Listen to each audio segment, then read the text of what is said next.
How do 3 minutes feel like an hour to me? Well, it started with me going to my first sparring class in boxing. At this time, I've been attending boxing classes for a couple of months, and I'm not gonna lie, I felt pretty good about myself. I've been refining my punching skills with pad work and punching bags. How would it be any different in sparring, right? So I put my gear on and was ready to rock and roll. I get assigned a slightly more experienced partner. The round was set for 3 minutes. And when I took a look at the timer and who my partner was, I thought this was going to be a breeze. So the bell rings, and I approach my opponent and start thinking about what I'm gonna do to this guy. If he throws a jab, I'll slip. If he throws a right, I'll weave and hit him with a hook. But while I was thinking, I got punched. I was like, WTF, this wasn't part of my plan. So I start to think about how to react, but I'm still getting punched. So I start panicking and just cover up. I had no idea what to do. I'm just praying to survive this round. And I was just eating punches left, right, and center. I'm hoping the round is over. So I take a look at the timer and there's still 2 full minutes left. I didn't know what to do. So I kept covering myself and took the beating my cocky ass deserved. When the round was over, I was exhausted. I threw 0 punches, yet I was tired and mentally defeated. I couldn't believe how 3 minutes could feel like hell. Yet, that didn't scare me away from sparring. I kept going to sparring classes and still kept getting my ass whooped. But with each ass whooping, I learned more and more about how to fight. This is how I realized the importance of footwork, stamina, distance management, etc. Over time, it got to a point where I could hold myself well in sparring. Mind you, I still got dropped here and there, but it all added to my education in boxing. Everything I learned in boxing has a painful story behind it, and I wouldn't change any part of that journey. And we need a similar approach with conflict. Now, why do I keep talking about conflict? You must be sick of it right now. Well, to be quite honest, how you deal with conflict really tells you a lot about yourself and what kind of direction you want to go. How you deal with conflict is one of the most important things you can ever do. And I'm not just blowing steam. I can bring up some pretty knowledgeable individuals who can back me up. For example, Heraclitus. Take a look at some of the sayings of Heraclitus. The poet was a fool who wanted no conflict among us, gods, or people. Harmony needs low and high, as progeny needs man and woman. And one of my favorite cryptic sayings from Heraclitus on conflict is, from the strain of binding opposites comes harmony. So the thing is, when you embrace conflict, that's how you're able to get a lot of the things that you want in life, whether it's those great social relationships, a great love life, great family relationships, all that. You have to be willing to embrace conflict to get that. Yes, it's gonna be tense and all that, but anything beautiful or worthwhile comes through the process of fire and conflict. So you can never neglect that, because if you choose to neglect conflict and then choose to be the nice guy or choose the pathetic passive aggressive way, you're just gonna be creating a life of misery, always wondering what if.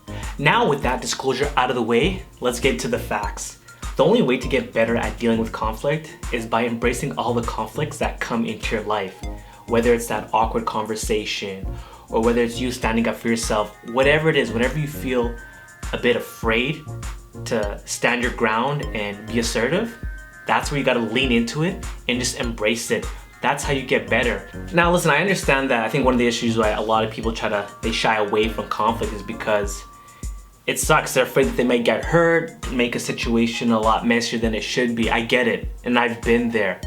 But the thing is, that's not life. Life isn't meant to be smooth where you don't rock the boat and everything. It's kumbaya and everything. That's not how it goes. The world, there's always gonna be the bright side of human nature and the dark side of human nature. That's a fact. And when you embrace conflict, you're actually accepting all of that in human beings in human nature. But the problem is when you shy away from conflict, it's like you just only want to focus on the bright side of human nature, which is, that's a horrible way to look at it. And I get it, it sucks. There's tension, you're afraid and all that, but like anyone who's ever went through fear, to tell you that you build up the fear so much bigger than it actually is in reality. because I spent way too many years allowing myself to get picked on, bullied, and taken advantage of because I was just so afraid of conflict. And you have to, like, the one thing I wish I could tell myself back then is that conflict is a part of life. Yes, you're gonna feel fear, anxiety, and all that, but that's part of life. That's the whole human experience. And whenever you try to ignore one aspect of human nature or the human experience, you're only setting yourself up to fail in the short and long term.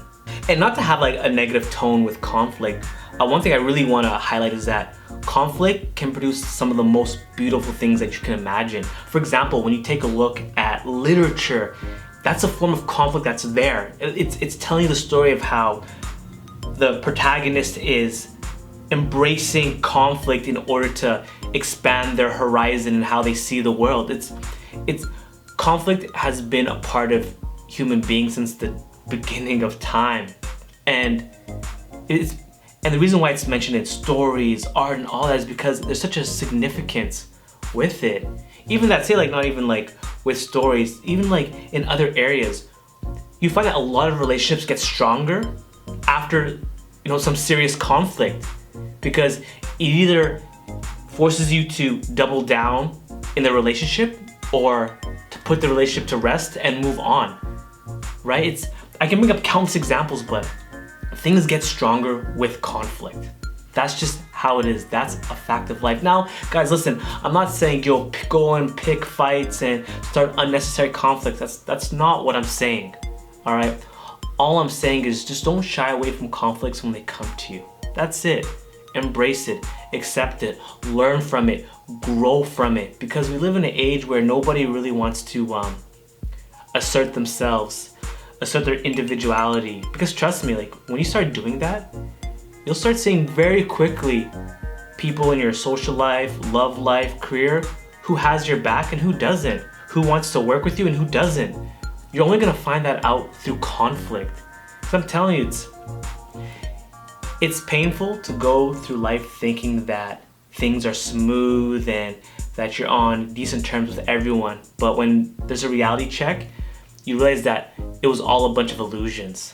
And it's just better to deal with the conflict right then and there in the moment than having to realize that you built a glass house and that it got broken by a single rock being thrown at it. I don't know if that analogy makes sense, but it did in this moment. Well, I don't have anything else to add. Just a simple reminder that not to shy away from conflict, but to embrace it and to grow from it, all right? Because life isn't easy, but that's no excuse for us not to be stronger mentally, physically, spiritually, and all that, all right? So anyway, that's enough corny talk from me, but thank you again, guys, for watching. Please don't forget to like this video, comment, subscribe to my channel, subscribe to my newsletter, and guys, remember, you're not just any type of nerd. You're a charismatic nerd.